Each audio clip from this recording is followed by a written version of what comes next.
That's Teresa. She says she didn't see the live.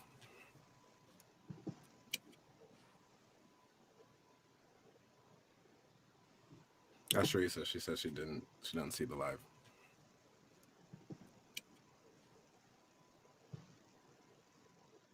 Yeah.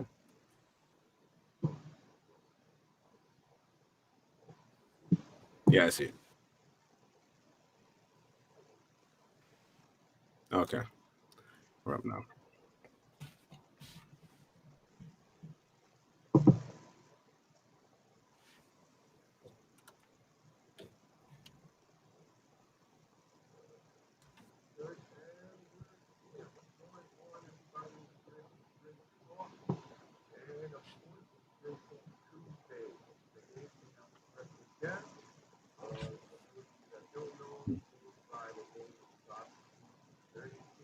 That's right.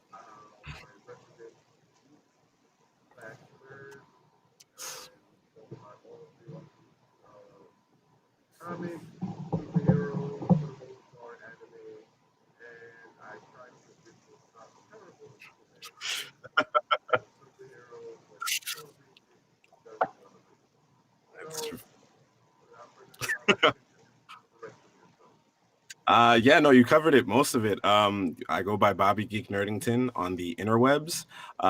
Yes, all things geek, nerd, comic books, movies as well, nostalgia, television shows and stuff. Today, funny enough, I'm repping I'm actually have my Black Panther shirt on for the discussion that we're going to get into today. While it's not directly related, Black Panther superhero, and we're going to get into some really interesting Black Panther concepts, actual historical Black Panther concepts. So, that's it. If you've seen me online, I also do a show. I'm just going to quickly, shamelessly plug that real fast, but over on Facebook. So if you're ever over there, check me out.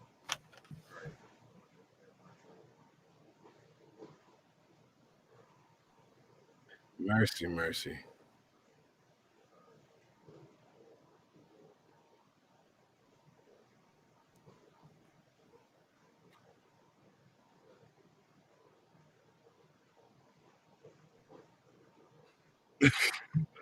The behind the scenes secrets.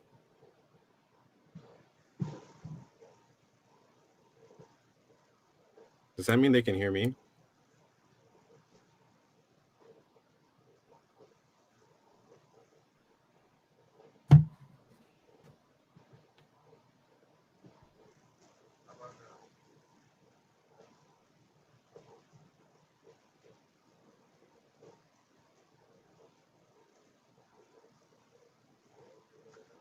Can you guys hear us? Can you guys hear us now?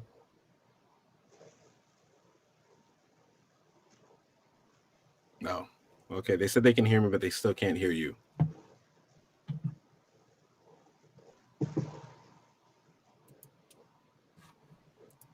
If you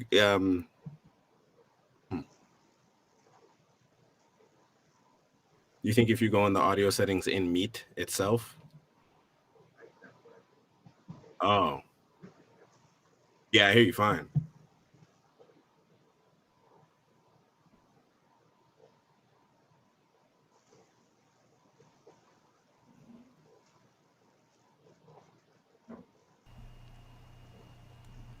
All right, can you guys hear me now? Can you guys hear Andy?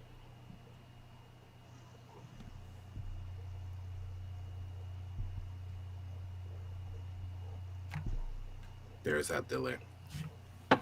Can you guys hear me now? There we go. Okay. All right. Praise God. Jesus. That would have been a really weird one-sided conversation. All right. So that means you guys didn't hear any of my beginning at all. But here we go. Yeah. Welcome to Drin Talks. I'm Drin. Right today we have our guest Bobby Geeknerdington. He is my resident geek slash nerd, and we talk about all things anime. We talk about all things comics, superheroes. I try to convince him that Superman is a terrible superhero Ridiculous. and Batman's actually the best, but he seems to want to fight me on this all the Ridiculous. time. Because I like facts. That's the only thing. I'm just putting that Oh, out there. brother. Just whatever. Batman's a mess. But I'm If you I'm say on your so. show. I'm not gonna come and I'm not gonna disrespect Batman on your show. Yeah, I would hope though. I might still. I don't know. I still might. It's hard. There's no disrespect in Batman, so we're Mercy. just gonna stop. Okay. All All right. right. So tonight, so how tonight's conversation came about? Steve, you stay over there. All right.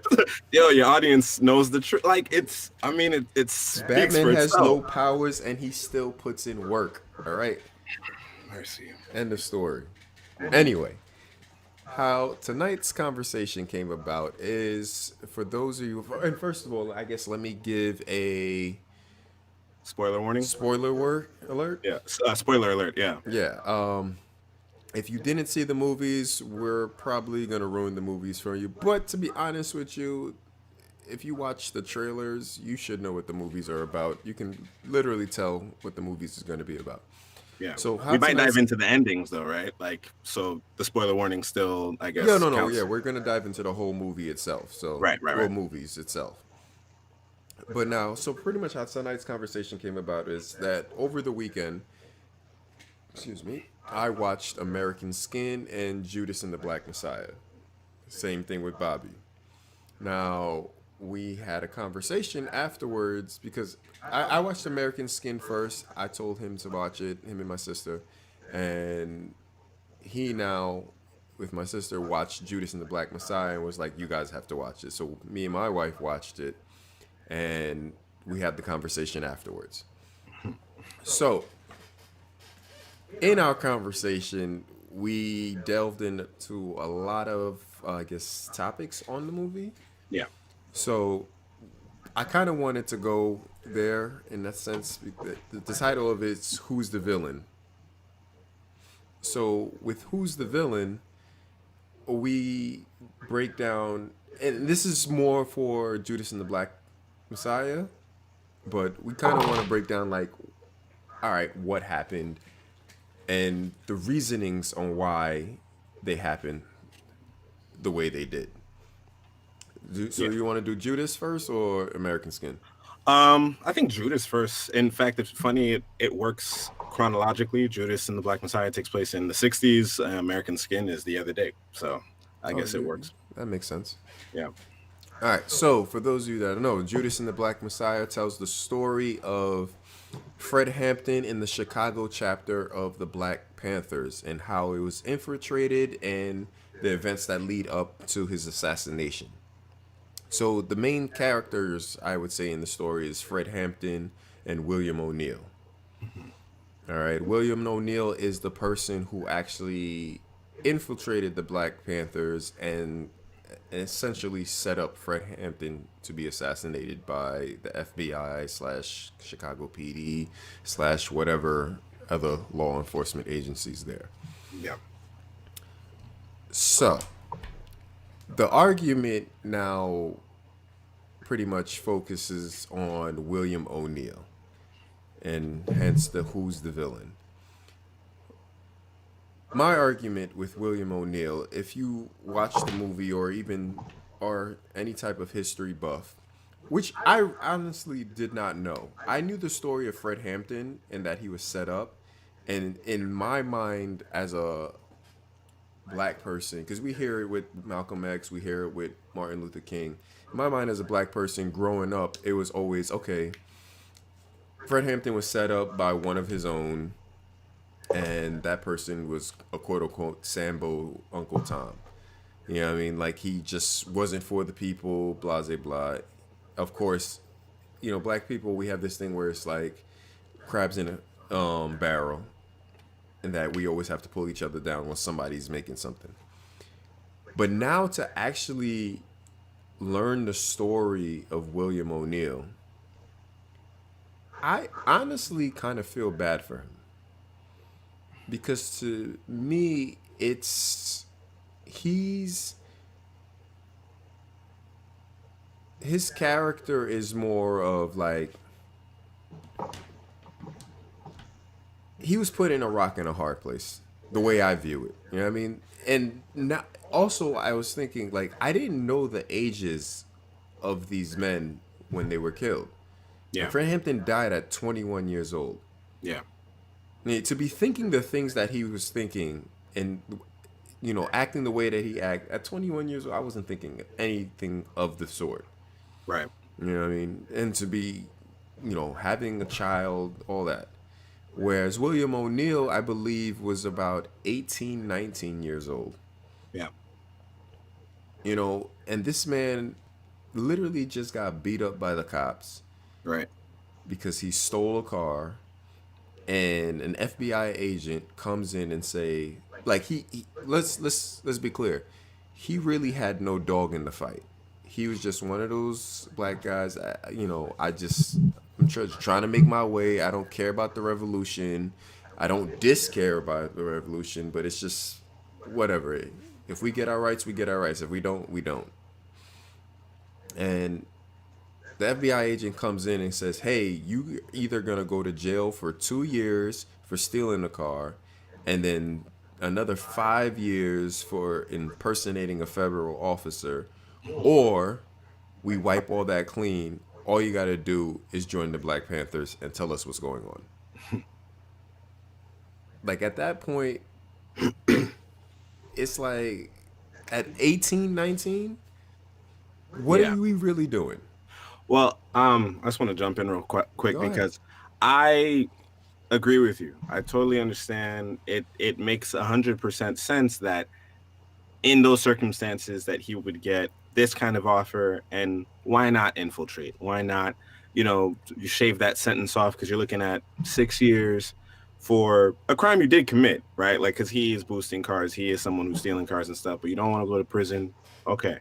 But as the movie goes on, and for those of you who might have seen the movie, the bigger issue now becomes um you're no longer just that person who you're on the sidelines of it. As you infiltrate, as you get in, you learn more. This is a group that essentially awakens consciousness in people. You learn what they're about. You break bread with the members. You're a part of them, more or less. And as time goes on, the way that he is used and utilized in order to destroy them, the movie does a good job of demonstrating that he is going back and forth on this He's because battling with he, himself. he's battling with himself, and which suggests that he sees that what he's doing is wrong. So whatever got him into it in the first place, we can get into circumstances and see how, okay, yeah, this benefits me now, but eventually you're going to be faced with the truth of what it is that you're contributing towards. And as conflicted as he was, he ultimately made the decision to save self at every single turn. So, and then, yeah, these guys are really young. These guys are extremely young, 18, 21. And they're doing this for a hot minute. I don't know how old William O'Neill was, like at the end of the movie or at the end of his like time as an FBI informant, but he was doing it for a number of years, right? Well, yeah, pretty much. And Yeah, again, at the end of the movie, they set him up with a gas station. Like he had his own thing. yeah. So, like, I don't blame a person for doing what they had to do in order to survive. There's the crux. So just for those watching still, that is where we where we deviate, right? Because part of what our discussion was from earlier the other day, like over the weekend, was as much as I understand where he was coming from, I do blame him for his part. Because, and I think that was the real like essence of our conversation, which is as understandable as it is, or at least my perspective, as understandable as it is, and how they paint it out, and all the different logical reasons as to why he would become an informant, do what he did. the results of what he did and how long he was doing it for. And it wasn't just ignorance. It wasn't like someone comes and they ask you a question like, oh, have you ever seen anything weird going on with your neighbors? You answer, and then, oh, the results, you're not aware of it. Every part of it, more or less, you understood where it was going to lead. You understood the lives you were putting in danger, the lives that you were effectively betraying, and you chose yourself. Is that something that's common for people to do? Sure. Is it something even more common for young people to do? Absolutely. But he was old enough to understand the difference between right and wrong in that situation. He chose wrong because wrong benefited him, and that was my biggest issue with But him. that's the thing. So that's the thing. Yes, you're old enough to understand right and wrong, but he chose wrong because it benefited him. We're saying he chose wrong from a perspective of we know what happened. Mhm. But who's to say that was wrong in that moment for him? You know what I mean? Like, what life was he living? See, we really don't know about his lifestyle before the movie, right? Nobody's honest. Well, I haven't done the research. I'm not Right. saying you have. Me, I haven't. So we don't know what his home life was. Was he sleeping on the streets? I think I heard a rumor, or I heard, I'm don't quote me because I really don't know, but I feel like I heard he was like taking care of his sisters because they had no money. That's why he was boosting cars in the first place. Mm. So when a person has to survive, can we really judge that? Like, I understand, yes, he joined the Black Panthers. He was battling with himself. He was trying to learn. Well, not excuse me, not trying, but he was learning what they were about, understanding that they weren't this evil person that they were doing. But Yeah. at the same time, at this point, the FBI had their foot on his neck. Because the same way when he was just like, yo, I gave you whatever, and the FBI agent was like, hey, you know what they do to snitches? We'll leak out that you're the snitch. Right. Now, That's the major yes, part for him to make his decision. that's the major part for him to make this decision. So now he can go on the run. He can say he's not doing it and then be called out as the snitch, or he can come truthfully to the Black Panthers and say, "Hey, this is what's been going on," and then risk his life that way. Right. Right. And you mentioned earlier on where who's to say, like if it's right or wrong from his perspective, given like the life that he might have lived beforehand. And I think as it's demonstrated in the film, the amount of guilt that he felt would suggest that he thought it was wrong. You know, No, of course. we see a lot of times bad, like people who do bad things. Sometimes when we're watching movies or TV shows, the person who's quote unquote a villain, they believe what they're doing is right often. So there's less guilt because what it is that you're doing, you see the necessity of it, and then as a result, you somehow conflate that with being right. But whatever it is, like the villains who think, yeah, I'm gonna kill. I think I used Thanos in our last conversation before, where it's like this guy was convinced he was doing the right thing. You couldn't tell him he wasn't doing the right thing. It was Mm-hmm. logical. He thought he was saving humanity. There's somebody who, um, as understandable as it is, his own internal struggle shows that he knew that it was wrong, but he chose the thing that, and that's what I mean by he chose what benefited him. It paints him as like, I guess, much, I guess, meaner about it or colder about it. I understand where he was coming from. That's not the intention, and the movie does well too, as you made a point before, earlier on. It humanizes him, Yeah. but still to the point where that decision, and we could talk about what the FBI told him in that final moment, like for that final act of the film, but throughout he was a paid informant, right? Like it was obviously a get out of jail free card, but he was still getting stipends. I think by the end of his full run as an informant, he had collected around two hundred Oh, thousand yeah, dollars at that time. 200,000. He was breaking bread with the FBI agents. He was sitting in there and But he also hanging out. explained that too. Hmm. Because, Yeah. at that time, he said it in that interview. He was like, people had role models like Martin or whatever. My role model was this white FBI agent. Yeah. So Yes. that goes to show the lack of, I guess, strong role Influence, models or role models. strong male figures in his life. But then the conflict is that he also identified, or at least even by the view of the FBI agents, they started to feel and see that he might have been starting to identify with the message that he was witnessing of the Black Panthers. You know, their free breakfast initiative, the Rainbow Coalition that Fred Hampton was creating. If it was between him getting to, I guess, start identifying with the movement, that's one thing. I mean, I can't really, I think they do show signs of him sort of getting into that. But the other part is you also became closer with Fred Hampton, right? Like that's also, now that's your friend. If at this point, I imagine you guys are getting to the point of brotherhood, right? Like this is someone who actively trusts you. You are the head of his security detail. And because your life is threatened, because you feel you're afraid, you decide, well, better him than me. And as understandable as that perspective is, as relatable as that perspective is, cowardice is extremely understandable and relatable. But when they cause you to do things as what he did, you know, because part of why I was upset with him at the end of the movie, obviously, is because of his role in Fred Hampton's death and the fact that people like him, because the movie also shows that there are plenty of other informants along with him, whether he's aware of them or not. These are people throughout history that when you really, you know, look at what it is that they contributed towards, they stifled the progress of Black people in general, right?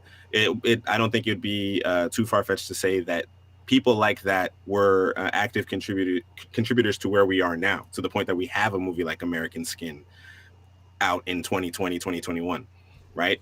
So that was part of that was a big part of why I was mad at him. But even past the point of like what he did to the movement or how he stifled Black progress, this is a person who, at the end of the day, betrayed people he broke bread with, grew to know, grew to love, people who trusted him to save his skin. It wasn't even like he thought to himself, no, these Black Panthers are still terrible. We should destroy them still because they're still up to no good, or whatever the case is. Like he's on some other, you know, ideology. He subscribed to that. He felt bad about it. He knew it was bad. And I think the movie is aptly named Judas and the Black Messiah because it's literally that kind of parallel. Because if he's not, I'm not saying he's the villain, but if he's not a villain, then Judas Iscariot is not a villain. That was the one who betrayed Jesus, right? Somebody tell me. Somebody correct me if I'm wrong. Judas, yes. Yeah, it was Iscariot, right? It's Iscariot because there was like two Judases, I think. Whatever. Judas betrayed Jesus. Yeah, he had a whole. Judas was a popular name back in the day in the Bible, apparently. But yeah, so like even Judas, you could logic why Judas betrayed Jesus, because Judas was out here. Jesus was out here running his mouth all the time, making people upset, the wrong people upset, making his group live poor and all this stuff. And it's like Judas was trying to make moves. He was a zealot, right? All right, I'm not gonna get into Bible history right now, but Yeah, you get where I'm just coming threw from. me off. Sorry, yeah, sorry, but that's where I'm coming from with it. I get his struggle, and and they did humanize him, and I felt bad for him. But in the same way I felt bad for him, I felt that, you know, there was, you know, had the opposite side of the coin is that had he decided, no, I'm not doing it, and fell on his sword, we'd call him a hero, Yeah. right? But what it was, those are the moments that are presented to us where we either become the hero or the villain. There's less of an in between. And I know we don't generally, as people, like to look at things so black and white, but there are like fundamental moments that you're presented with where it's like, who are you going to be in this moment? And whatever led you to that decision, whatever your background is, whatever it is that, you know, is threatening you, or whatever kind of like life you might end up going back to, or whatever you might lose from it, when you make that decision, that I think is what ultimately defines you as a villain or a hero in this context. But that's So now, let me bring this, I guess, towards what Drin Talks is about, right? right. As manhood, right? What I what I normally say with manhood, right? Like you said, it's about your morals. Had he fallen on his sword, we would have been calling him a hero or whatnot. From what I said with the man saying that his who he looked up to was the FBI agents. So to him, he was in the right. Because if you look at it, where he goes to his at the end when they showed his interview and they asked him, what would you tell your son? He would say that I was in it, like I was an active participant, and let them be the judge of what I am. Can I ask you That was something? Go ahead. Do you feel like when in that interview, as it was portrayed, do you feel like when he was saying that he really felt that, or it's something that he had to tell himself to reconcile with what he had done? There's that too. Because I mean, because we can't get in his head exactly, but I kind of got because the man looked pained when they showed him, like, not Lakeith Stanfield, the actor who portrays him, when they showed The actual the William actual O'Neill. guy, he looked pained, and then we can assume, based off of the information that we're given, when the interview premiered, and he The allegedly took interview his life. premiered on Martin Luther King Day, 1990. That night, he killed himself. Yeah, so it feels to me like it's He something was that he's battling. yeah, he was It was an battling, he was internal. struggling with this. I'm not saying there was not an internal struggle, but what I'm saying is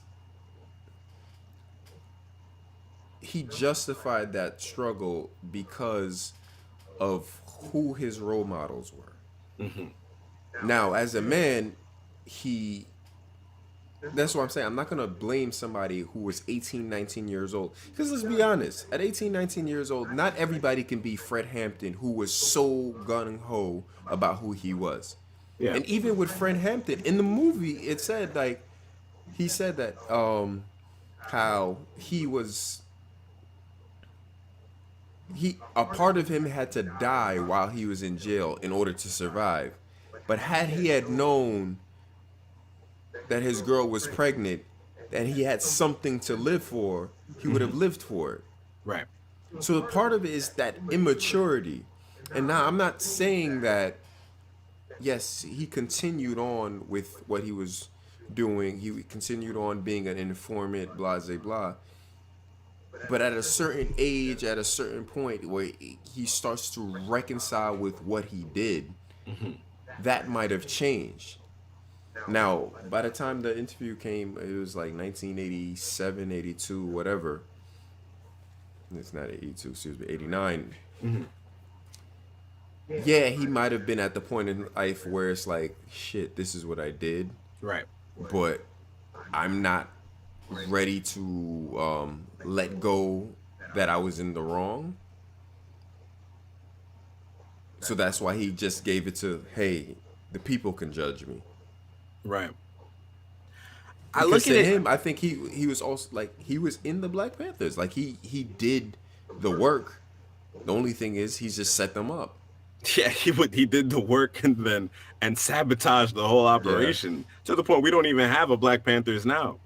I think about, I've been working in the school system for, oh my gosh, A long 10 time. years. So yeah, a long time, right? Like 10 years. Meet a lot of students, meet a lot of people who, like, there's a lot of work that goes into dealing with various things that different students go through. You never know what it is that everybody, each student's not coming from the same home life, right? Hmm. Some are in foster care, some have trouble at home, some are in gangs. And in the time of just, like, even with some young people, some students who gravitate towards gangs, part of the thing that when they give you some sort of, like, education on what it is that draws kids to gangs or something like that, oftentimes it's part of the things that you're referring to, part of the lack of a role model, lack of a stable home life, fear for self, right? There's power in numbers and so on. um though when they are involved in these things, and it's very understandable, which is why they kind of educate the adults on how it is that this comes to pass. However, even in those things, there are some some people end up committing atrocities, and they end up getting picked up for it, locked up for it, and then years later they can reflect back on, that when they're much older, like, this, I used to gang bang, I used to this, I used to that, I'm different now, and it's because of this. There was nothing here in the home, there was nothing that. All understandable. These people end up, they're reformed, they tell their story, they share their story, they kind of stop people from going through the same struggles and whatnot. Hmm. Though as understandable as it is, the atrocities committed at that time, even the people themselves, like these guys who are coming in seminars to talk to students, they're talking about like, I was a bad guy. I was not doing right. I was a villain in this situation. They might not use that exact word, but their expression of who they used to be, all the things that they did, however they came about ending up doing it. And they're talking younger than 18. They're talking teenagers, 14, 15, 16, which, it's unfortunate they would ever have to be in that situation. Though the culmination of the things that you do, it's understandable, but it's not justifiable, because you're committing atrocities. You're still in the middle. You're killing other people. You're robbing other people. You're putting the hurt that you have inside out there. And we understand that. And I don't want to make it seem like, I'm obviously like, condemning Completely people. against them. Yeah. Yeah. They need help for sure. But there's a point where it's like, if we rationalize too much of what anybody does, I'm pretty sure if you put the lens on anybody who does like terrible things, you will see that they're coming from a place that is totally understandable. We can look at that though and go about like preventing that type of thing, and that's why I love what you do here with Dren Talks and referring to the importance of manhood and the place of like effectively being role models to people who might not have role models, or dealing with not having a role model growing up ourselves, is to, while acknowledging that, seek to reform people. Because I don't want it to seem like, as I call him a villain, he wasn't beyond reproach. He had an opportunity for redemption. He probably could have gone on to do better things. But then as you identify with the thing that ended up being villainy, because that's kind of what happened. Like you said, the guy ended up being his role model. A bad guy ended up being his role model. Because the real villain is exactly. That's where I was going. That's where I was going. Yeah. To me, I see him. Yes, while he is a while he is a villain, mm-hmm. I see him more as a victim. The same way I see Hampton as a victim, right? And the true villain, right, is the U.S. government, right? It's the FBI, and for those of you that know, at that point in time, the FBI was controlled by J. Edgar Hoover. Mm-hmm. And if you haven't seen Hoover, to know how controlling and malicious this man was. He's almost a cartoon villain, this guy. He's like insane. Yeah. And to be honest, the one thing I will give him, he was an equal opportunist villain. Yeah. Because he really hated everybody. He got everybody. He used the FBI as his own literal political control. Mm-hmm. People don't realize that famous Marilyn Monroe "Happy Birthday, Mr. President" was J. Edgar Hoover telling JFK and Bobby Kennedy that I know who you're sleeping with. Wow. And excuse my language, fuck with me if you want. We were doing so well. It's the first one. It's the first one. Yep. Mess with me if you want.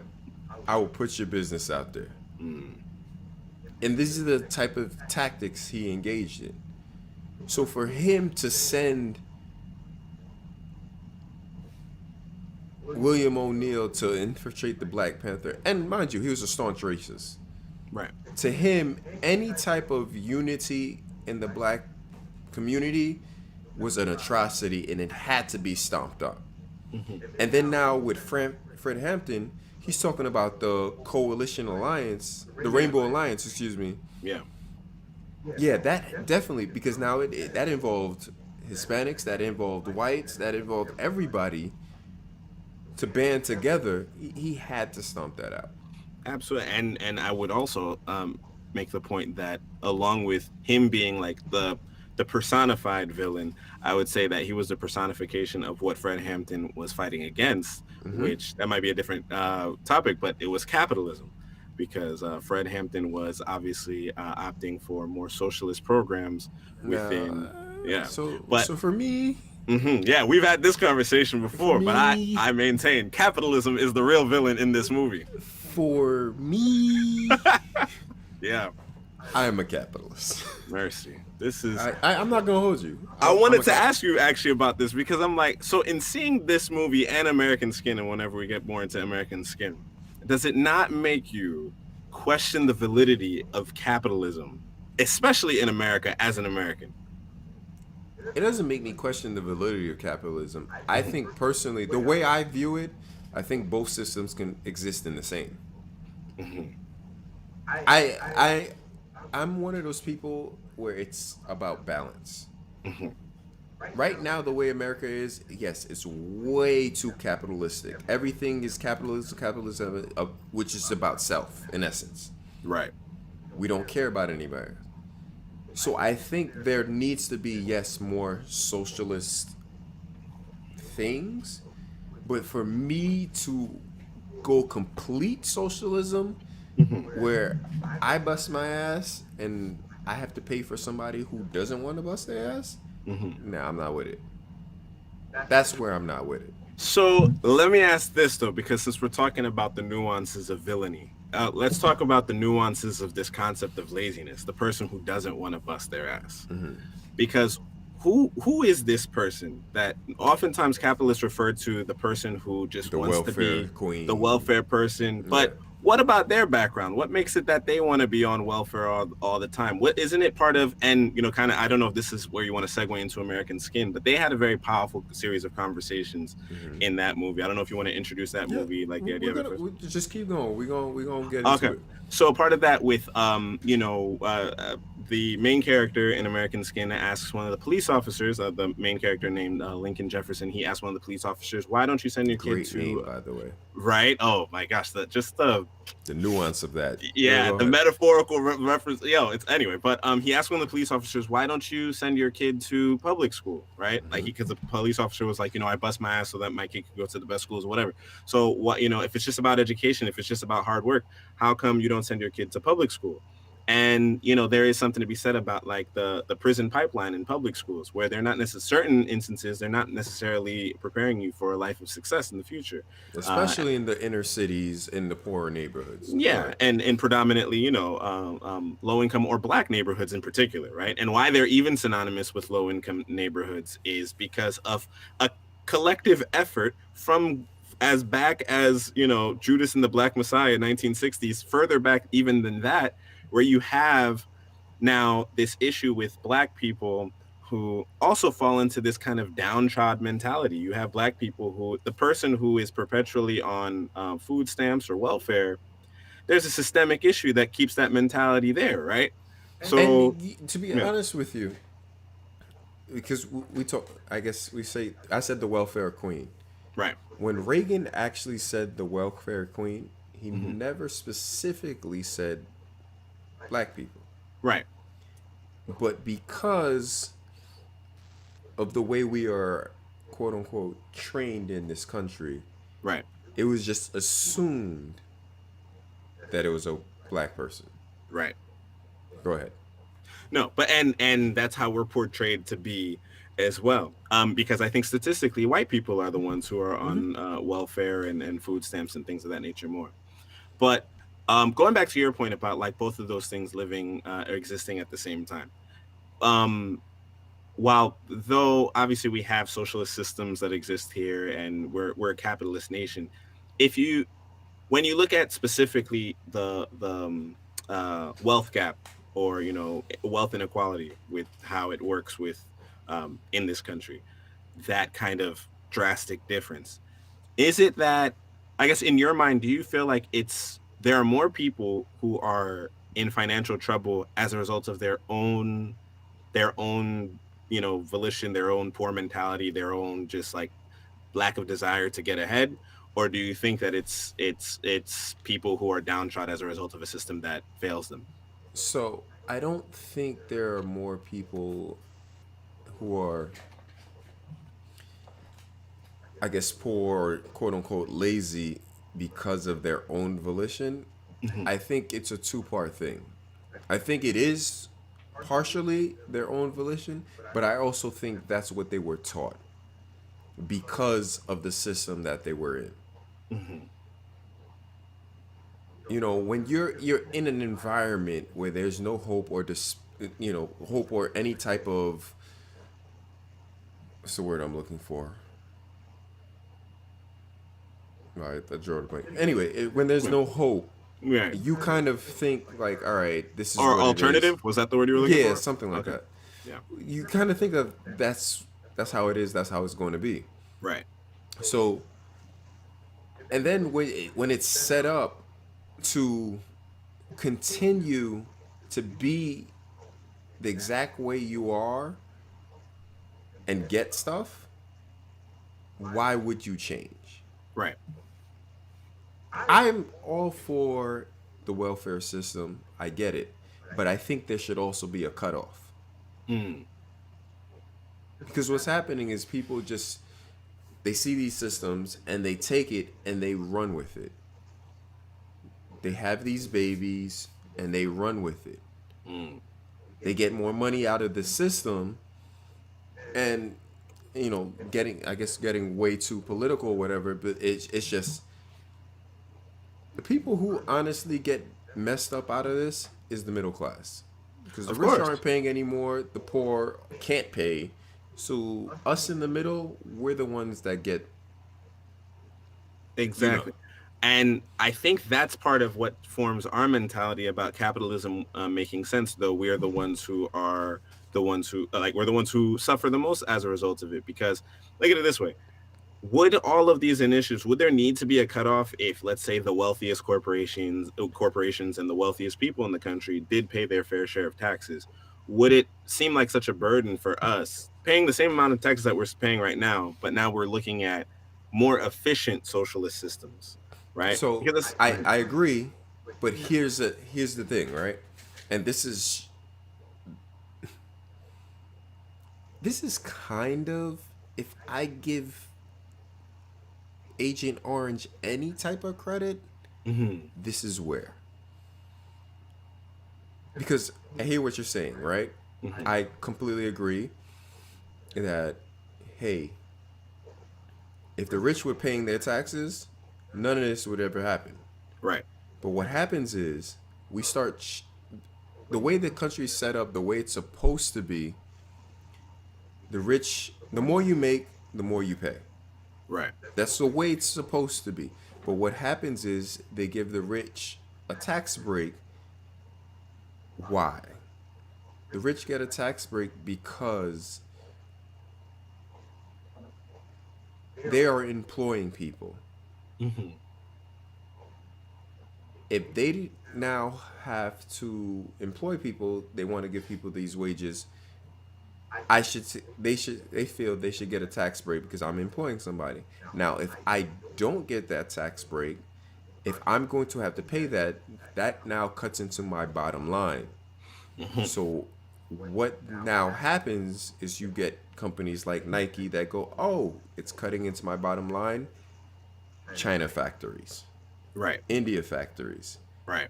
where I can pay people less so I can recoup that bottom line.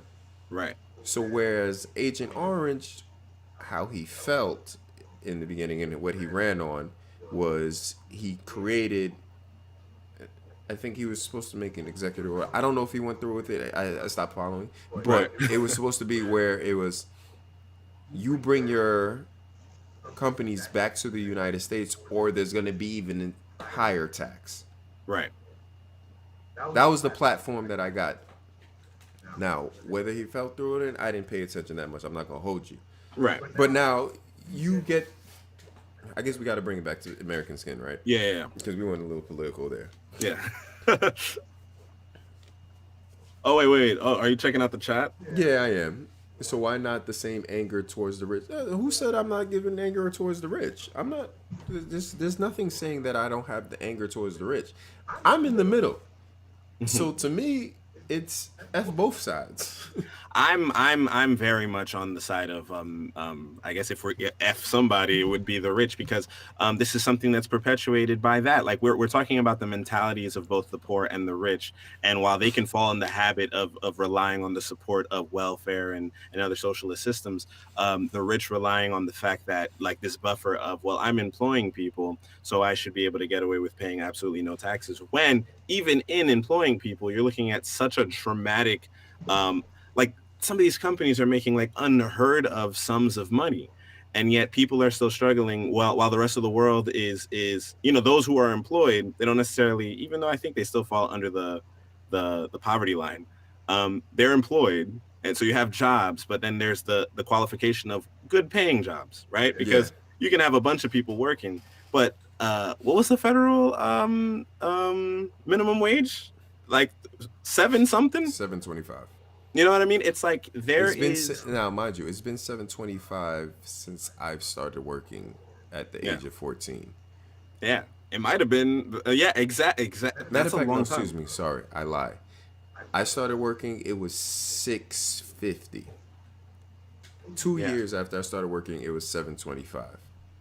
and here we are in a time So where by 16, I was everything, 725. things are a lot more expensive than when you were 16 right now, and though it's not adjusted, but companies are still paying whatever they're paying. I guess they can go to China and pay little. I don't know if the last president actually went through with it. I don't think he did, but if he did, ideally it would be this ongoing initiative to kind of fix that. And the reason why that kind of this all ties back into something like American Skin is that the larger discussion here, and just how race and how people are treated in general. People of color tend to be the poster children for poorness, even though we're not, like, majority. It's not people of color, We're the poster but child for everything. yeah, poster child for Everything everything. never. We're the poster child. Yeah, right. All the problems. But American Skin dives into like one layer of the criminal justice system, right? It doesn't go into the full deep dive of something like, let's say, the 13th documentary that Ava DuVernay made, but it talks about like how police officers profile, in a sense, right? Yeah. So there's a major part in that movie where one of the police officers mentions that you see these two guys riding around in a beat up car in this neighborhood where they really Mm-hmm. shouldn't be, and then you come to find out how it is that they came to be in that neighborhood. You People find who out are, that he worked there he worked there. to He get was able to only get his to kid. get his son into a better school. Exactly. And it says a lot about how you're perceived, because he did that, so he's working as a janitor, so his kid can go to that school. Mind So you, his car is he's beat up. a Marine veteran at this point, right? Yeah, I think exactly. he said he did 2 or 3 tours in Iraq, Yep. and And now he's he's cleaning up like, a school. I came back only to work at this, working this as a janitor just to get my son into a better school. Because the houses in that area were like $1 million a piece, right? Like it's insanely expensive in a world that pays you, like, where the in a country where the minimum wage could be what it is. Yeah. And for you to send your kid to a better school, you either have to have $1 million house, or go and work one of these minimum wage jobs so that you're able to send them. Now you're driving a beat up old hatchback or whatever kind of car they might have had. You're driving in a neighborhood and you get profiled, right? Perhaps if they were more affluent, perhaps if they had a better car, perhaps, obviously, if they weren't black, that really would have made the point. Oh But yeah, the operative word is they weren't black. Because even if if they they weren't black. had the car, then it would Mhm. be you're still a drug dealer. Well, so there's that as well. But I go by just, if we're taking at face value what the police in the movie said, the dialogue of what's going on in the conversation, that's one of the things he listed. You see, obviously, yes, skin first, but you also see the car. So now you're not associating the car with someone who lives there. So you're immediately assuming now they don't live there. Why can't they live there? Because they don't make a decent amount of money to actually live there. This is a veteran who came back who's making no money, as is a common occurrence in this country, all because our capitalist system is failing hardworking people, or people who would be willing to work hard. Yeah. Now, I guess let's talk about American Skin, right? Yes, yes. So, for those of you who haven't seen it, American Skin is pretty much about a father, and I resonated with American Skin a lot more than Judas and the Black Messiah. I guess because of the father aspect. But it's about a father, Lincoln Jefferson, who was pulled over one night and followed, broke no laws, followed what the officer says, but somehow his son gets shot and killed. Then a year later, of course, the cops, the grand jury they did not indict him, Right. and it shows an alternate, how should I say it, an alternate way of what would actually go down. It shows what us as black people sometimes really wish would happen, but we understand the repercussions of this actually happening. You know, this man was putting his faith in the justice system, and the justice system failed him. So at that point, he took justice into his own hands. Yeah. And that concept itself is a very scary concept, right? And you know, thinking about, I guess this is why it really felt, really, it hit close home for me. Because to me, if that ever happened to my son, I feel like that would be my reaction at first. Like, that's would be my burning desire. Like, you know what? This person has to go. Especially if I wait a whole year and it's like, we're not going to indict. When I know what happened that night. You know, I know that I pleaded with the cops. Yeah. He only has a cell phone. There's no gun. We don't own any gun. Like, I'm pleading with them, and you still shot my son. And then used, I feared for my life. Yeah. Like, thinking about it now is enraging me. Yeah. No, for sure. I understand that. And it's like, why for black men to be put in that position, you're now putting a man in a position where he feels he cannot protect his home, protect his family. And then you're saying, well, put it in the hands of justice. And then when the hands of justice don't do anything, what you're really saying to me as a black man is, you don't effing matter. Right. Your son doesn't effing matter. Right. And you can't do absolutely anything about it.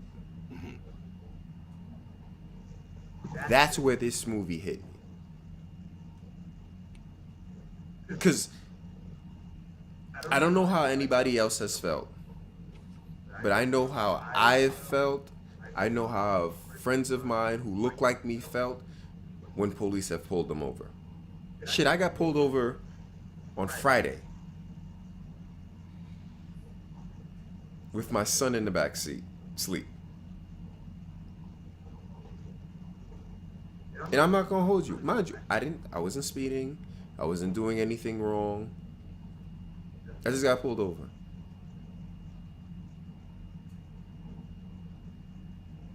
My butt cheeks clenched up. I already knew the deal. Yeah. Threw all the windows down, turned on the light. Hands 10 and 2. Like, I'd gone through that training, and I'm sitting here going like, shit, I'm going to have this same conversation with this kid. And there was a point in the movie where the son was having the argument with his friend. Yeah. Because now the son is living in this quote unquote affluent neighborhood, going to school with these. Um, I think he was the only black kid or one of the only black kids in the school. So he's hearing all these ideas of how the laws are supposed to be, how it's, you know, the Yeah, law what the is written laws are. Yeah, the what actual. the law is acted out for citizens of the country. And his friends like, nah, it's not like that. No. You're not supposed to do that. He's like, nah, I can legally say this. Yes, I can legally say whatever the hell. And what did Lincoln Jefferson said? Hmm. Understand, yes, that is what the law is, but you say and do whatever that officer tells you so you make it home. Right. And I've had my uncle who is a retired NYPD detective literally tell me, don't fight with them. Hmm. Do what they tell you to do. We'll fight it in court. Make it home. We'll fight it in court. Whereas I've known people who aren't my skin tone, who are white, who have literally had arguments with cops right then and there. And I'm looking at them like, are you crazy? It's a completely different experience. Yeah.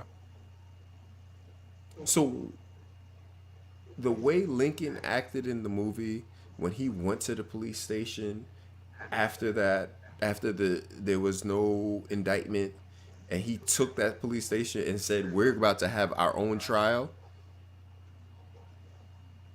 I understood. Yeah. And Steve, I agree.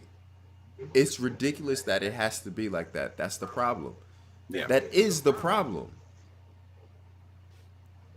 That it has to be. It should not be that way. I am a citizen. I am. I'm. I serve my country. I'm a volunteer firefighter. It should not have to be that way. That I'm viewed any different from anybody else in this country. I Let pay me my ask you. taxes. I do all that. Let me ask you something.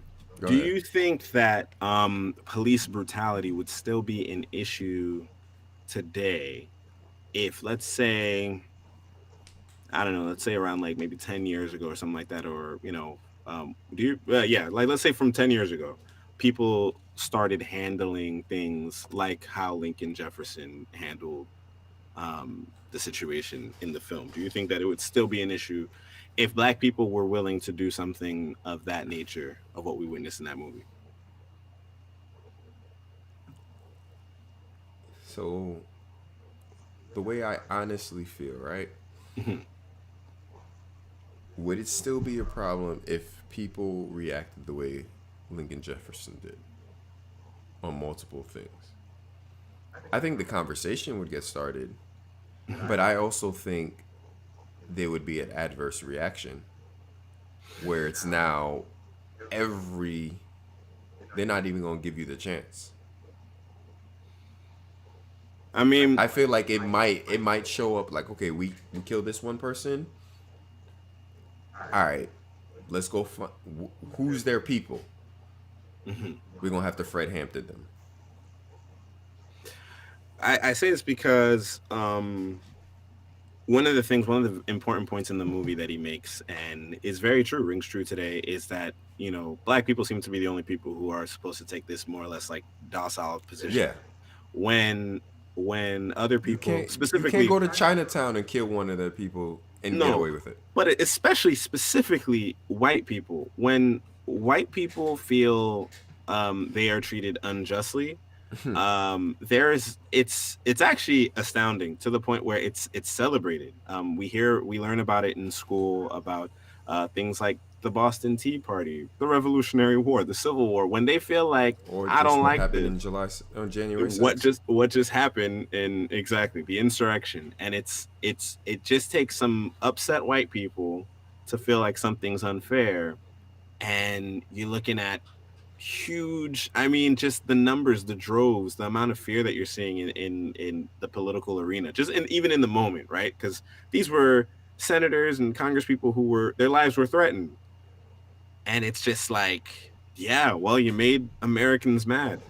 And I think what happens is I wonder, it could be, I mean, I am on the side of what you're alluding to, which is that I guess if black people did take that position, we'd probably all be wiped out because they're prepared to do that at any given time. But there's also the other side of me that's wondering, is it that when we don't demonstrate, because we're not the monsters they make us out to be, but sometimes, I wonder to myself, what if we were? What Yeah. if we opted to really take on that role of the villains, of the monsters that they make us out to be, and really just went on this kind of, because we it this movie is, people call it timely, but they actually made it, I think they made In it in, originally 2019. premiered 2019. So much has happened since then, so much has happened before then, and things, unfortunately, though we pray it away, things will continue to happen into the future until some actual revolutionary changes are made. But um this as an active thing that keeps happening, if people eventually got to the point, because it almost seems like the pattern is that, well, black people aren't going to do this, right? It doesn't seem like that's as many different types of black people there are. We're not a monolith. There's so many different But see, mentalities black that's the people. thing with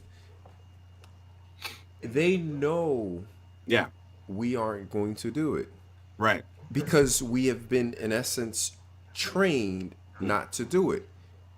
Think about it. We just talked about Judas and the Black Messiah.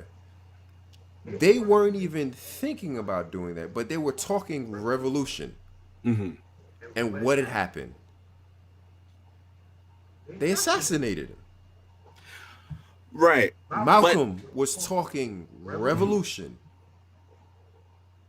He wasn't talking, especially in the beginning, Malcolm wasn't talking kumbaya with everybody. It yeah, was, yo, you put your hand on me, I make sure you don't put your hand on me again.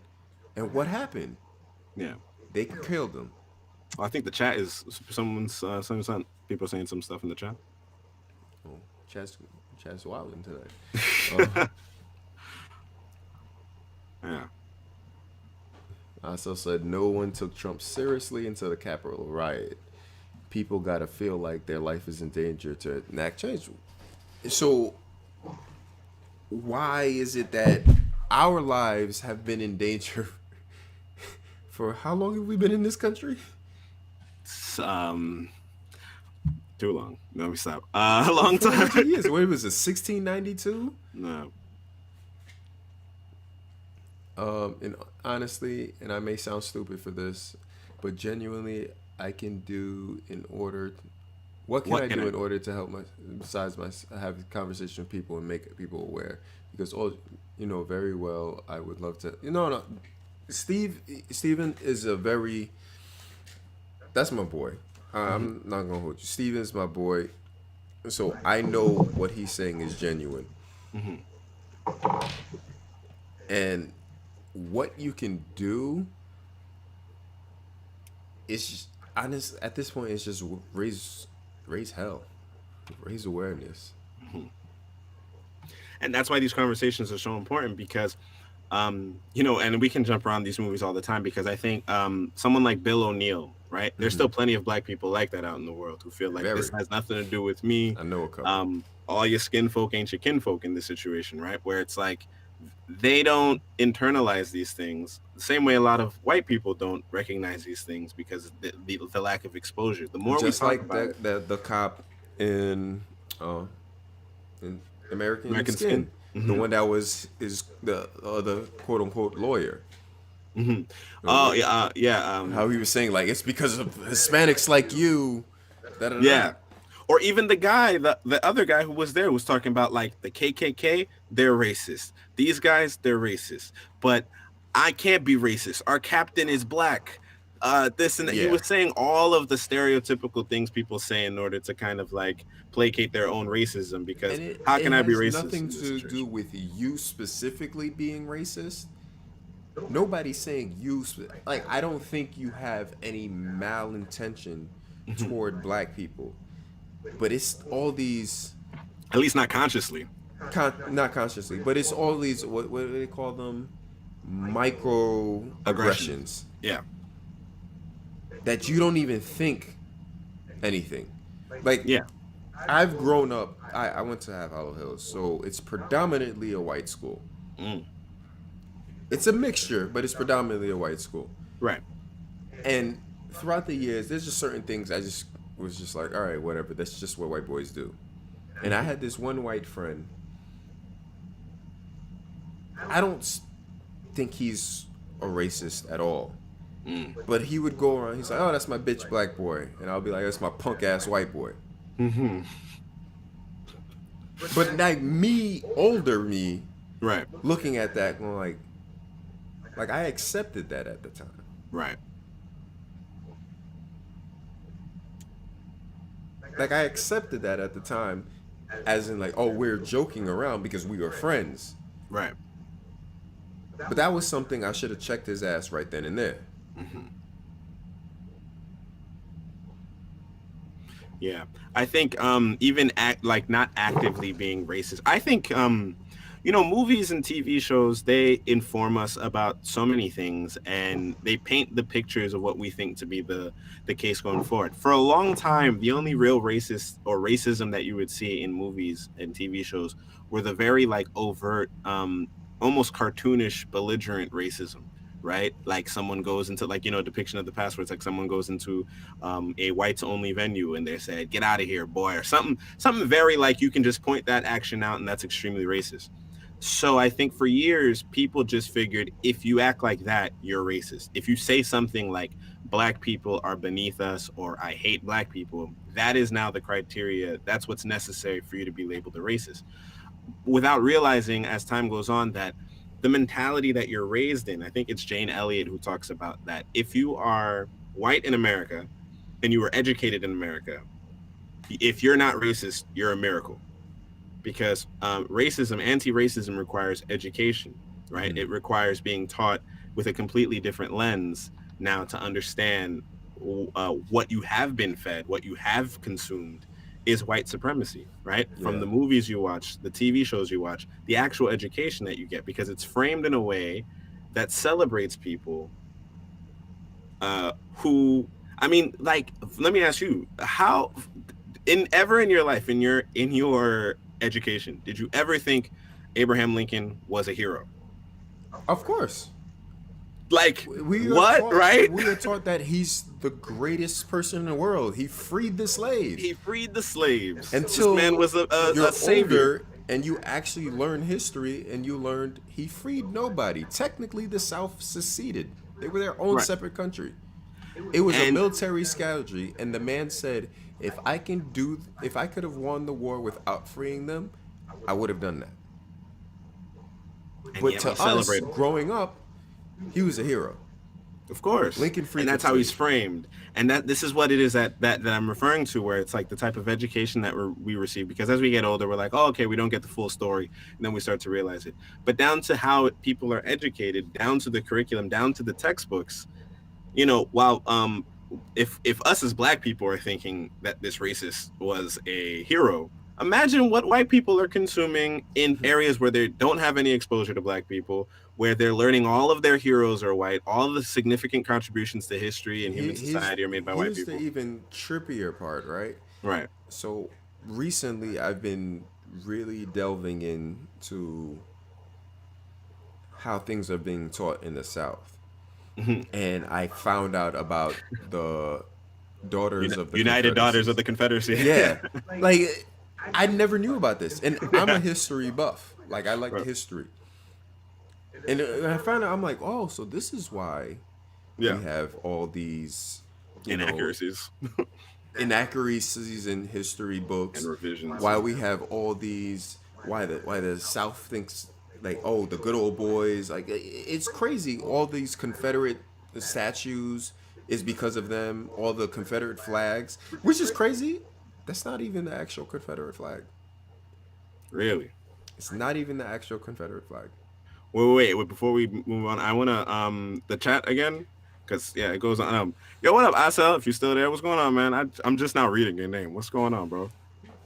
No, Asad's been I dropping didn't some notice that. points. I didn't notice the names before. I didn't see Oh the. yeah. I'm like, oh, okay. So he says they've been pacifying MLK's message to make black people soft. That's why Hmm. the country of Haiti has been constantly tampered with intentionally because of what it represents. Absolutely. Black people can never feel a revolution works. We're instead pushed to kumbaya everything, hoping that one day white people White people. gonna be nice and do right by us. We are singing "We Shall Overcome." Yep. And if you're still singing "We Shall Overcome," and I think that was a point in Judas and the Black Messiah, where it's like if you're singing "We Shall Overcome" all the time, then you're in a bad spot. What do you have to Yeah, overcome if everything is good? And then Sharissa says the only way to combat um, is to every day make a conscious effort to see it and act differently. That yeah, racism has nothing to do with being a bad person. Exactly. That's the thing that white people would have to be charged with doing, which is like essentially, and as we're told as Christians, is to die daily, right? We're called to die daily to sin, and I think that the same thing is necessary in order to combat racism because you are we're all conditioned, right? Because yes. growing up, I don't know a person. I mean, unless you were raised a very special way, I believe that if you're black and you're raised in America, you grow up loving white people. You can't not because if all the nostalgia If stuff, you're if you black watch, and you're Christian, mhm, you grow up loving white people. If you yes, grow up loving a white Jesus, but even if you're okay, even if you're not Christian but you don't observe another like maybe like Muslim religion and so on, if you're just like a regular person who adheres to mainstream media, you're gonna love white people as well because if you just consume Disney, if you consume any of these things of growing up, you're just gonna love that because who doesn't want to be in these situations? Like I'm happy that we're now in a time with like this initiative for diversity and representation in media. But for a long time, if you watch a show like I remember just growing up, I loved Boy Meets World. I thought it was so cool, so the greatest show in the world. man, yeah, right. And I is I don't think there was just the one black girl, the whole series, right, I from don't even childhood remember to her. adult. That was Sean's girlfriend. Right, you're Yeah, just right. the one black girl, and that's like the later tail end of the Yeah, series. that was college. Yeah, and then eventually I think she was out of the show anyway, and it's like. And then what's crazy is while watching it as a kid, and I never said, well, where are the black people? It's as you get older and you become more conscious and you start seeing the lack of it everywhere, or how even when they are there, how they're treated, what roles they end up having, like the sidekick or whatever. And it's like But I it's will, crazy. I will, I will push back on this for one thing. Right. Granted, yes, we grew up, we watched Boy Meets World, Yeah. but there was a lot of black programming that we also watched too. Family Mhm. Matters, Right, right, right. Fresh Prince, Yeah. This was the Cosby black Show. renaissance of television for sure. Exactly. Yeah. So it was actually okay because it was so diverse that you saw so many things. Right. You did have options. Whereas This is true. it's In now that time. that you're starting to see more diversity because of the whole diversity initiative and push in Hollywood. But from the, say the early '90s to like probably like '97 ish, maybe 2000s. Hmm. I'll even go to like 2004. Hmm. But between like 2004 until I guess Blackish came out, Yeah. Yeah. there was nothing. It was a huge decline, and even Blackish is. I mean, I enjoy Blackish. No qualms with that. But even that is a far cry from kind of like the black programming that we had in the Yeah, past. completely Um, far. yeah, so it says a lot. It's very interesting. But that's pretty much the issue as it pertains to racism and how if you're not racist and if you're was it Jane Elliott said if you're white and raised in America, educated in America, and you're not racist, you're a miracle. Or you've been doing, and this is just paraphrasing the last part, or you've been doing the work to combat that. It's the same thing with even sexism, which is another point in American Skin, where when Hmm. the cop was talking We about were how talking can I be about, racist, this and that, it's like that's like saying you can't be sexist if you're married to a woman. but they understood that, Yeah, right? And in the movie, it was like, no, that's different. How is it yeah. different? It's the same exact thing. You can have daughters, you have a mother, you could have sisters, you could have aunts, you could have all these different female influences in your life, people that you love, women that you love, women that you're constantly surrounded with. a lot of sexists have exactly that. So every time a white person talks about, I have a black I friend, have a black I, friend. yeah, I have a black boss, I have a black this, I have a black that. I fail to see how that is some sort of shield against potential racism. It doesn't do anything. So it's very interesting. Oh, Teresa just said something else, or am I bugging? She said, "How many white people were watching those shows? We have definitely come a long way, but part of the conditioning is we watch all white casts, no issue, but usually the reverse is not the case. Mm. True. Unless it's formed in a way to appeal to that particular base, which is Yeah. what I think we're It coming has to into be now. palatable for them. Yeah, but see, yeah, black people, because I don't know if you've ever had this experience, because it was funny. I grew up, talking to, was it when I went to in middle school? I was in a Catholic school for whatever reason, and it was obviously predominantly white. Yeah, very interesting thing. So I was actually, for the 3 years I was there, I was the only black boy. There were a couple of black girls who showed up, but I was the only black boy in the whole school, and it was significantly white. And a lot of the shows that they would watch, I had obviously watched as well. But let me bring up a show that I love watching: Fresh Prince of Bel Air. Um, you know, uh, Hanging with Mr. Cooper, was that what it Yep. was called, right? And Hanging with then Mr. Cooper. obviously, In the house. All those. yeah, all these shows, they're like, that's the one with such and such, right? I'm like, you don't watch this show? That's crazy. So we're watching both, but they're not digesting that stuff. They're not consuming that stuff too. It's a crazy world, man. It all connects. American Skin connects to this exact media conversation No, as well. it does. Yeah. It completely does. With Yeah.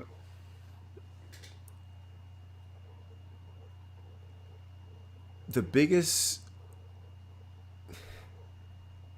So this is a part that I guess gets me upset with the movie Mm-hmm.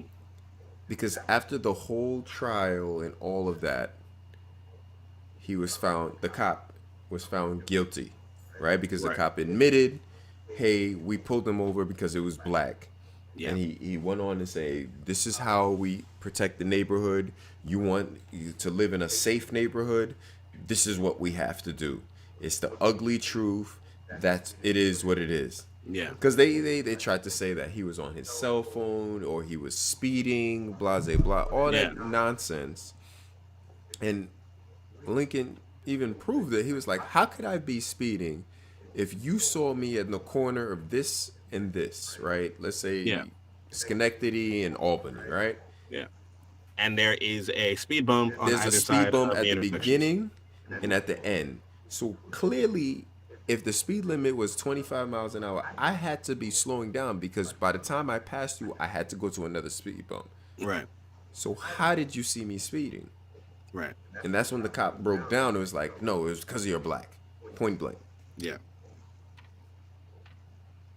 And so now that he's found guilty, Lincoln pulls out the gun Mm-hmm. and he's like, call your wife, tell him you love him, whatever, blah, blah. And he's like, I just want to go home to my son. Right. And Lincoln says, I wanted to go home with my son too. Yeah. That's all we wanted to do. We just wanted to go home. Because it says something. And again, this is a person that I am actively trying to go into law enforcement. Mm. So this is a mentality that I've heard from many law enforcement is that just make it home. Make it home to your kids. Make it home to your wife and kids. Let me ask But you in the real same quick. thing, it's like, are you allowing other people to make it home to their wife and kids? Does that give you pause though? Like as you see things like this, or even just what goes on in the world, does that give you pause for your desire to be in law It enforcement? does, but it doesn't. Mm. Because in the same way that it gives me pause, like, oh man, I'm gonna be part of this system and da da Right. da da. It also goes, I need to be part of the system Mm. because they need to see my perspective in it. Mm. Do you think that, Had Lincoln Jefferson had an officer who looked like him, right? who was more understanding of what was going on, more understanding of, hey, I know what it feels like to be pulled over. Mm-hmm.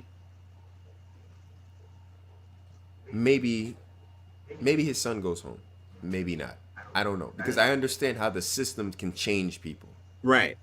Yeah, I was just about to ask, do you think that law enforcement is one of the fields that can be changed by individuals? Because I feel like it was once Policy. said that for the systemic nature of racism, right? Like for a racist system, the way it operates is that no one in the system even needs to be racist for it to still function the way that it was No, originally yeah, because created. that's how it was made. But this Yeah, is why I just said policy. right, So now, if we think about it this way, and this is a radical thing, it probably never will happen right. until people get completely full of it. Mhm. But doctors, Right. surgeons, they have high insurance rates, right? Because if Mhm. they kill somebody, they could lose their license. Right. They have to answer to that. And if it was found negligence or any type of wrong, that's it. Qualified immunity and having officers pay their own insurance, not the union, Right. that's when you'll start seeing change. Right. And that's Because right that's now, the yeah. police unions control everything. Yeah. That's what I was Or, saying. like how I said in an earlier Drin talk, I think I said this in the beginning, back in the summer, if we as black people pay into, I guess, super PACs or whatever, and we literally give money to the police unions Mhm. and go, y'all better stop killing us. Mm. Because think about it, going back to capitalism, we are in a capitalistic world Right. in the United States. So money is king. Money talks. Everybody knows that. If I'm paying money and you're still killing me, that money disappears. That sounds like that sounds like mob violence. Like when you pay the mafia to not destroy But your listen, protection listen. racket, I think. Democrats, Republicans, they're all gangs. Hmm. Police, it's all a gang. Everything's all a gang. This country is a big gang. Yes, we call it differently, but if you Hmm. think of the way it operates like a gang. In But still, essence, the gang is trying to operate like them. but to the point that you were making before, which is like, okay, an actual policy change, the first one that you mentioned about actually like limiting that kind of power that the police unions have regarding, because that was what I meant when I was asking about the field. Do you think law enforcement is the type of field that you can affect that kind of change simply by joining? Because as you have doctors, teachers, pretty much more or less every other position has significantly more, uh, I guess they're culpable to consequences, right? There's more Yeah. of that. If you mess up as a teacher, right? If you are accused of corporal punishment stuff, it's a very easy way to lose your license as a teacher. It's very easy ways to lose your license as a healthcare provider. But police, it seems like even in losing your job, that doesn't stop you from going to the next thing or to the next That's thing or to the because the next thing. policy says they have qualified immunity. Right. But with that reality, do you if in joining law enforcement you feel like that is an avenue of affecting change for the purposes of affecting change, wouldn't you do better to like actually go into politics? Like it doesn't seem like that is particularly the type of field that you can enter as an individual and affect change because of this major policy issue. Like But if you wanted to go be a teacher, you could be a different teacher and affect like a better relationship with students, or if you want to be a doctor so that people can be more comfortable having like black understood, doctors. but I Yeah. also think because enough of us aren't in these fields, Mm. because yes, it's a policy change, but policies really only changed because one, either the officers themselves want the policy change. For some reason, you just got muted again. Oh yeah, no, there was some. I pressed it because there was Oh, some okay. noise on the side, so I just wanted to hear what you were saying. I'm about to unmute Okay, it. so for policy only gets changed is because one, the officers themselves want it to be changed, or Mhm. two, it's like you said, the people themselves want it to be changed. Mhm. So the way I see it is that if there's enough officers who are like me, who look like me, or like-minded like me, because let's be, we're a minority in this country, so we need enough white officers, or the quote unquote good officers, Mm-hmm. to overpower the bad ones, right? Mm. And the more you get like that, the more shit will change. But then you have the other part that is, I think it's a two-part thing. The policy needs to change, and the officers need to change also. it seems like though the larger part into like one of your other points, which is that since they operate as gangs and that money is king, you know, even with that, right? Like if you have a bunch of, is it not more likely that a bunch of like-minded police officers or even in the detective level would probably be annexed if they're not producing the results? I mean, you're looking at, in American Skinny talks about how they're trained not to de-escalate a situation, or some people talk about the existence of quotas, and as you know, if you watch the 13th, for example, you know about how filling up these private prisons is a big part of the money making operations on the back end of And that's the policy part. society. That's the policy, but it's also just to the policy that is lobbied by these special interest groups, these people with all the Which money. President Biden took a step forward. I think he signed an executive order where now the federal government will not fund private prisons. What's Now, that that? doesn't say anything about the state or county, which Right. most private prisons are for. Hmm.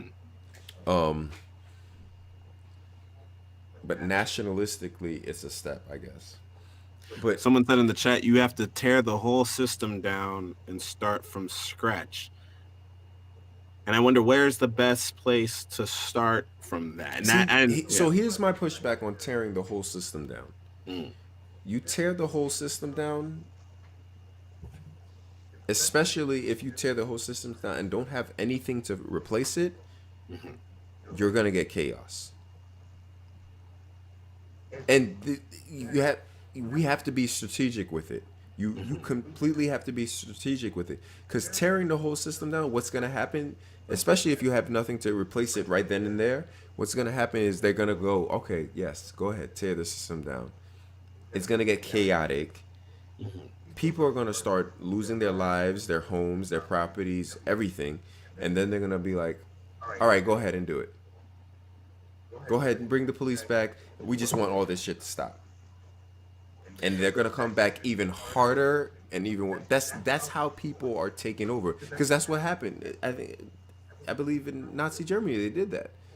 Not in the same exact, oh, we're just gonna not do it, but like that's how they condition people. Hmm. Isn't it interesting though how there seems to be this prevailing threat of the idea of like police officers would essentially like take a step back so that people can see the chaos that That would they're ensue needed, without right? them, whereas any other position that feels treated poorly, people in medicine or They're not educators, allowed to. they're not allowed to, and rarely does it occur to them. Like I can't imagine, can you imagine the doctors of the world saying, you know what, y'all don't respect us, y'all stay making it seem like we're out here trying to just be greasy and take money, figure it out on your own, But you know what? As much as the ideas floated out, police don't actually do that. and so I mean that's the other part of it too, because there's always this doomsday scenario of the potential chaos that can ensue either by police taking a step back or just like rampant anarchy because there are just the criminals waiting in the wings, right? And it's like, what is, and I'm not educated enough on this subject to point to any statistics, so I'm curious about what the statistics are about like the potential threats thwarted by police on a daily basis. I'm sure that they are, they're No, stopping it's people, they're actually stopping crime. it's pretty insane. Yeah, so I'm, I The would like to see daily, that. like, the from the cops that I've talked to, the daily stuff that they go through, Hmm. and you have those people that go like, oh, they're lying. They don't, the city's so safe. Da, da, da, da, they're lying. But I've spoken to people Yeah, happens to that me all the time. I've spoken to people that's done it, has dealt with it on a daily basis. The Right. stuff that they see every day, they should actually be in therapy. Mm, that's another The thing. stuff that they've like literally stopped from happening on a Mm, daily basis, it's insane. Especially when you go to big cities. Where I'm at in Long Island or Nassau County, yeah, probably not as much. But when you are in these big cities, New York, Atlanta, Chicago, Los Angeles, Miami, when you're in those big cities where people are densely populated, they do a lot Right. and don't get paid enough for it. Like I said, they should be in therapy. Right. But what happens is if you go, hey, I need therapy, they now fire you. Because to them, it's no, you need to be mentally strong for this. So at that point, it's like they don't get the therapy. And then when they react harshly, because at this point, now they're in an environment that's violent, that's out to kill them. Now, us as normal citizens go, whoa, Hmm. you killed that person because of it. And that's where the system hits them. Hmm. And this is where you can kind of view them as William O'Neill in a sense, right? Right. They're just And in a rock and a hard place. exactly my point, where it's like every single terrible action can be justified in that lens of logic, where it's like, yeah, people do bad things because they're in bad situations, but it's still just as bad, and it is an indictment of ultimately what ends up being their character. Someone in the chat says, of course we would have a new system in place first. We cannot just tweak our current system because it's built off racism. If we just amend slash reform, it would you will just get a different type of racism. And when if you remember in the movie Judas and the Black Messiah, Fred Hampton says that we don't want reform. Reform teaches you how to be a better slave. We want Yeah. revolution, and revolution is a dramatic change. And it's I think it's one of those things where you kind of like do a calculated risk assessment of how this situation works, because I think that the idea of maintaining a system and reforming it is rooted in fear. It's one of those things where it's like the devil, right? Or like out of the fire, out of the frying pan and into the fire. If we maintain what we have, because for to an extent it's working for some of us, but clearly not working for a lot of us. So here's Because my problem with revolution, right? right. Well, can I ask you one thing before Go you ahead. tell me your problem with revolution? Just actual personal thing, and I don't know if there's going to be a drastic difference because you live in Long Island, I live in Queens. In your youth, or I guess throughout your life, how often? One, it's two questions. One, how often have you called the police? And two, how comfortable have you felt calling the police, or have you felt comfortable calling the police throughout your life? So those two things. Okay, so for me, how often have I called the police? I know of one definite time I've called the police when I Uh-huh. was a child. I literally had just I finished watching Oprah with my mom that same week and it was some story about some little girl who almost got kidnapped, but she ran in the closet and called the cops, and the cops came, blah blah blah. Right. And then we had just moved into the house. It was probably a year or two, and I still wasn't used to the house sounds. So I thought, and this is around the time where I was home alone, right, for a couple of hours before my mom got home, Yeah. and I heard house sounds, but I thought somebody was upstairs. So I ran, called the 911, I hid in the closet. You already know how that went. I Uh called my huh. mom after. She was like, "Oh man, they're gonna take me to CPS. You in the house by yourself." Da, da, da. Yeah. Cool. That's the one time I can remember calling the cops. Right. Besides that, I don't think I've honestly called cops for like that. But I've never really been in a situation after that I needed to call police. Can I ask? Are you sure? Because here's the thing, as a black person, right? Um, and in this day and age, when we see the reasoning white people tend to call the police, does it not make you question what do we think qualifies for calling the police? Because I think what we constitute a proper reason to call the police, it deals with our comfort level with calling the police. Because it seems like most problems people call the police for, apparently, but black But, people, we don't. but Yeah. yes, most problem people call the police for. But being the guys hang out at the firehouse all the time. Right. Police always there. The shit that they get called for, half the time they can't deal with. Right.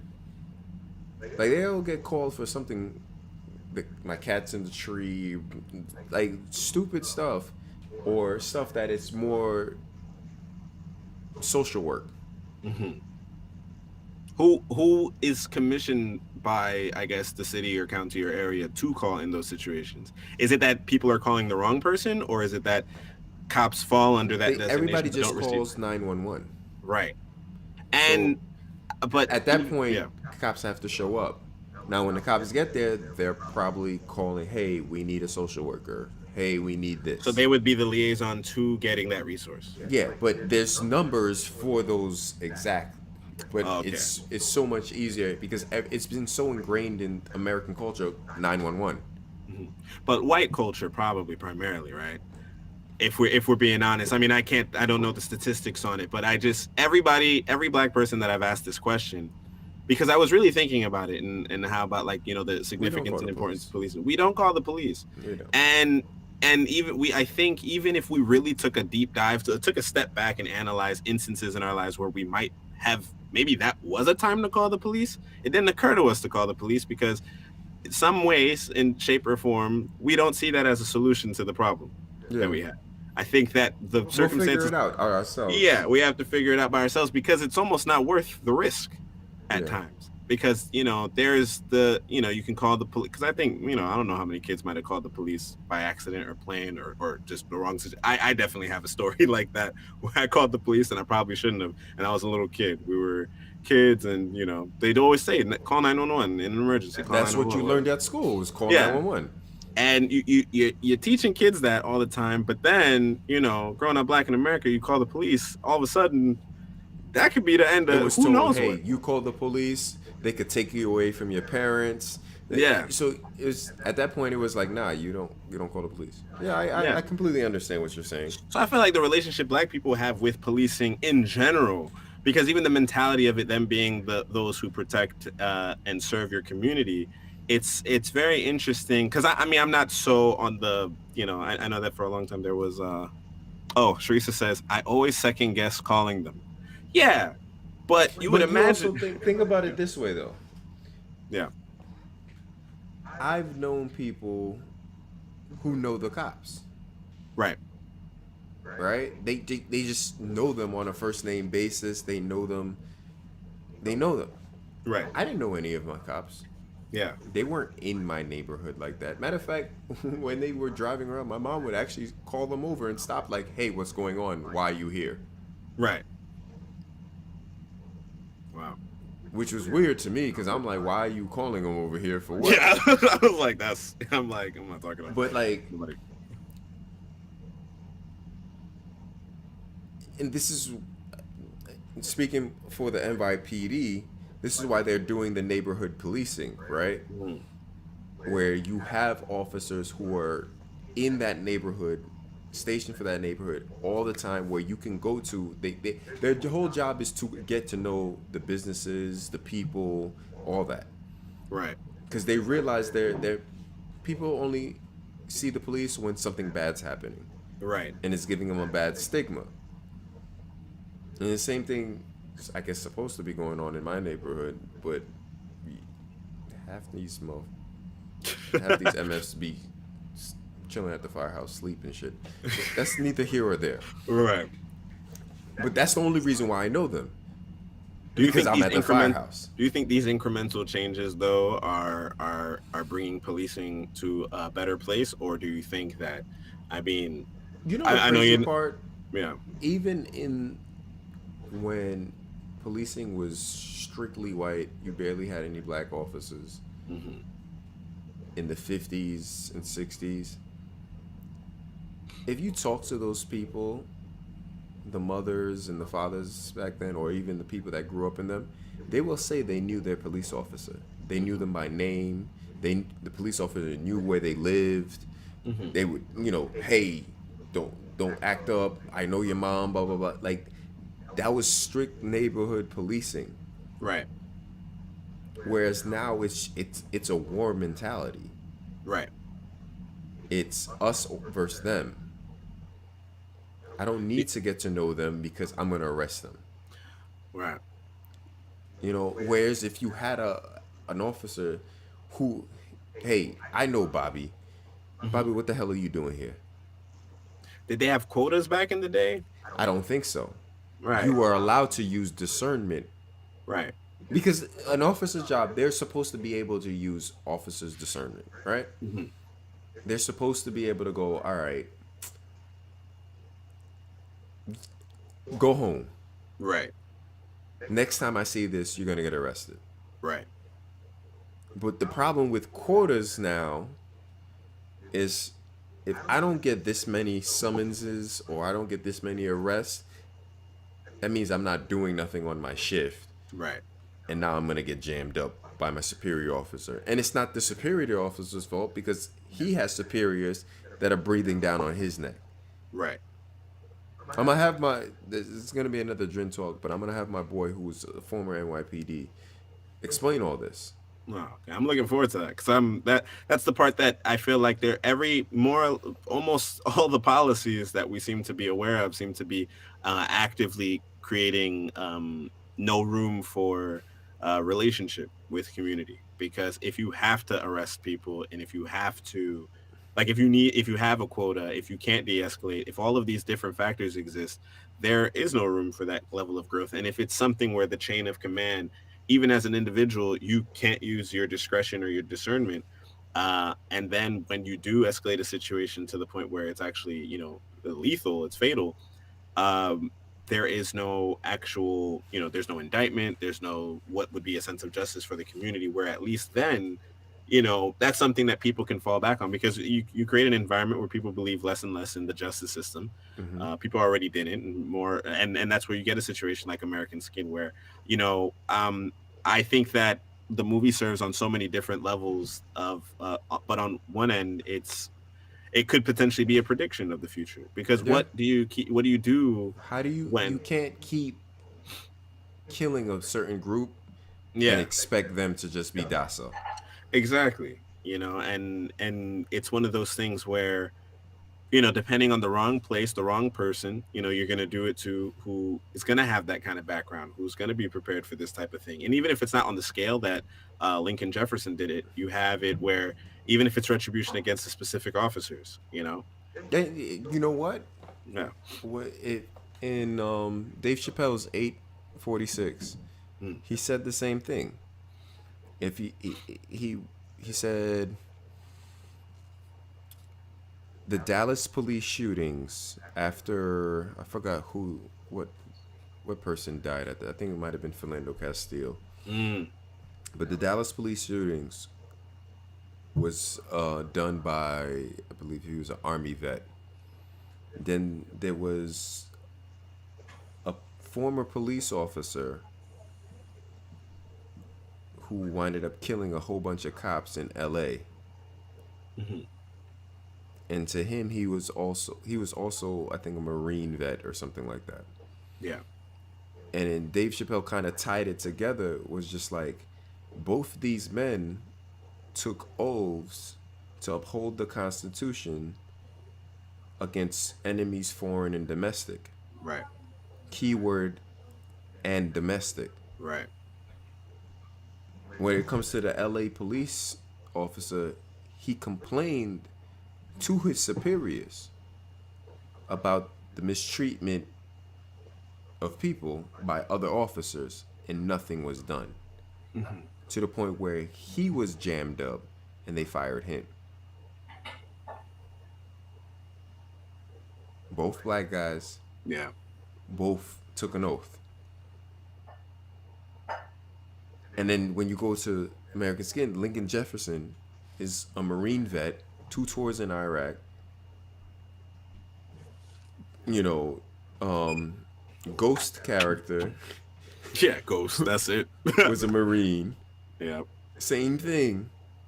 It's like I live in this country too. Right.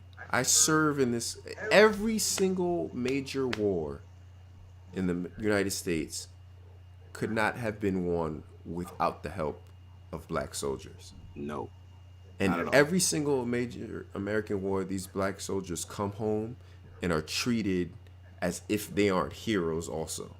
Yeah. Tuskegee Airmen literally saved the bombers. Like they literally saved the bombers. Yeah. They That would were have turned the whole losing tide. bombers on exponential numbers, and then the Tuskegee Airmen they didn't lose one. So it's like eventually it's gonna come to a point where eventually it's gonna come to a point where it's either we're gonna get the change that we want, Yeah. or yeah, there's gonna be a revolution. And I didn't even get to go to my point about revolution. My problem of revolution. Right.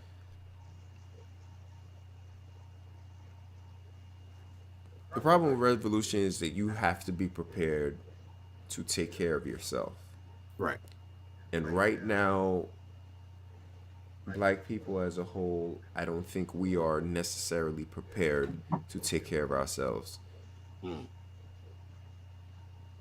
And I'll leave it at that. We can have a I do different want to. conversation. I'd like to explore that point in the future, though, because Yeah, I we're gonna have to think have that in yeah, different conversations because it's been pointed out we're coming on 2 hours. yeah. Apparently, the I got the message too. Uh, but no, but man, thank you for having me on, bro. Like No, I appreciate you for yeah, no, for coming on. yeah, no. I've been watching for a minute, so I'm happy I had an opportunity to have this dialogue. This and, wasn't the initial conversation I was yeah. gonna actually have you on for, but hey, Oh, what were you gonna have me on for? just typical regular man stuff, like But Oh, it is what it is. I'm with it for that too. Yeah, and I gotta have you on my show at some point. Geek Talks with Bobby on GMP Geek and Nerd Proportions Facebook page. Check it out. Yeah. Geek and Nerd Proportions on Facebook. All right, thank you. Yeah, just have to throw that in there too. Guys, come on. We all been here. Can we get some likes, shares, all that? Word. That's encouraging stuff. I feel like a like is Yeah, just I understand that it's kind of corny to like stuff. Trust me, I get it. But in these type of platforms, you really do actually need to like to share it. So yeah. It lets the algorithm please know that run it people up, like it. share it, tell other people to subscribe. Again, we here every Tuesday. Next week Tuesday, if you guys have been looking at the chat, I'm gonna have my boy Steve. He's gonna come on. We're gonna chit chat. So definitely check us out. I'm looking forward to it. But Bobby, I appreciate you. And everybody, this is Drin Talks.